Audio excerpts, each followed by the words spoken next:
kale daawadayaal isku soo noqod wanaagsan ku soo dhawaada warkii telefishinka raadiyo wadana TV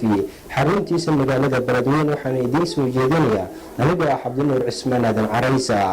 aan ku horeynay wasiir Foosiya oo sheegtay in 8 qof oo dhaqaatiir ah laga helay cudurka COVID-19 waxaa qodobkaasi noo soo diyaarisay Maryam Maxamed Cali Maryam Maanka wasiirka caafimaadka iyo daryeelka bulshada xukuumadda federaalka Soomaaliya Foosiya Nuur ayaa bogaadisay kaalinta dhaqaatiirta kalkaaliyaasha iyo howlwadeenada caafimaad ee ka qaadanayaan badbaadinta shacabka iyo dagaalka lagula jiro xakameynta faafitaanka COVID-19 waxa ay sheegtay wasiir Foosiya in 8 kamid ah dhaqaatiirta ku howlaneed badbaadinta dadka ku dhacay cudurka coronavirus uu haleelay cudurka isla markaana iyaga haatan la baxnaaninayo sidoo kale waxa ay sheegtay in xilligan uusan soo kordhin kiis la xiriira cudurka coronavirus waxaana dadka Soomaaliyeed ay ugu baaqday inay qaataan talooyinka caafimaad ee wasaaradda iyo hay'adaha kale ee dawladda kiisaska la xiriira cudurka coronavirus ee Soomaaliya ayaa gaaray 60 ruux iyadoo 2 ruux ay u geeriyoodeen halka kuwa kale ay la jiifaan oo xaaladooda caafimaad lala tacaalayo Maryam Maxamed Cali Radio Wadani